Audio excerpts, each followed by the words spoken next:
કેન્દ્ર સરકાર દ્વારા તાજેતરમાં જ હિટ એન્ડ રનનો કાયદો લાવવામાં આવ્યો છે, જેનો ડ્રાઈવરો વિરોધ કરી રહ્યા છે। ત્યારે આજરોજ ચીખલીના અઢારપીર ખાતે ડ્રાઈવરોનું એક વિશાળ સંમેલન ધારાસભ્ય અનંત પટેલની અધ્યક્ષતામાં મળ્યું હતું।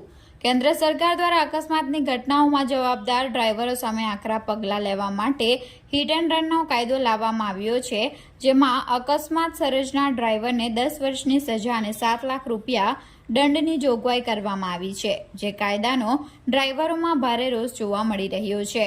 રોષે ભરાયેલા ડ્રાઈવરો દ્વારા ઠેર ઠેર વિરોધ કરતા સરકાર દ્વારા આ કાયદો હાલ પૂરતો સ્થગિત કરવાની જાહેરાત કરવામાં આવી છે। ત્યારે વાંસદા ચીખલીના ધારાસભ્ય અનંત પટેલની આગેવાનીમાં ડ્રાઈવરોનું એક વિશાળ સંમેલન ચીખલીના અઢારપીર ખાતે મળ્યું હતું, જેમાં હજારોની સંખ્યામાં ડ્રાઈવરો ઉમટી પડ્યા હતા અને જ્યાં સુધી આ કાયદો આગામી 8 તારીખ સુધીમાં સંપૂર્ણ રદ ન થાય તો તમામ હાઈવે ચક્કાજામ કરવાની ચીમકી તેમના દ્વારા આપવામાં આવી હતી। તો ડ્રાઈવરોના આંદોલનને પગલે ક્વોરી ઉદ્યોગને મોટા પાયે આર્થિક નુકસાન વેઠવાનો વારો આવ્યો છે। હિટ એન્ડ રન નો જે કાયદો ડ્રાઈવરોના વિરોધમાં પસાર કરવામાં આવ્યો છે, એના માટે ધરમપુરમાં અમે મિટિંગ યોજી, ત્યારબાદ વાંસદા, હવે ચીખલી અને મહુવામાં પણ અમે મિટિંગ યોજી છે, હવે વલસાડના નાના પોંઢામાં પણ મિટિંગ કરવા જઈ રહ્યા છે।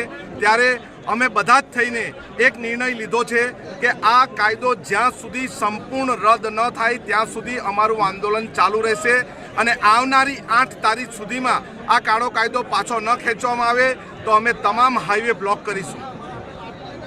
આજે જે ડ્રાઈવરો માટે જે કાળો કાયદો બનાવવામાં આવ્યો છે એના વિરોધમાં સમગ્ર ડ્રાઈવરો સાથે એક સંકલન માટેની મિટિંગ હતી અને તમામ ડ્રાઈવરોની એક જ માંગ હતી કે જે આ ડ્રાઈવરો માટે કાળો કાયદો લાવવામાં આવ્યો છે એ તાત્કાલિક રદ કરવામાં આવે અને જો તાત્કાલિક રદ ન કરવામાં આવે તો હાલે તો તમામ ડ્રાઈવરોએ ટ્રક પર જવાની ના પાડી દીધી છે। આવનાર 8 તારીખે સંપૂર્ણ વિસ્તાર બંધ રહેશે અને સંપૂર્ણ ડ્રાઈવરો સહકારમાં આવશે।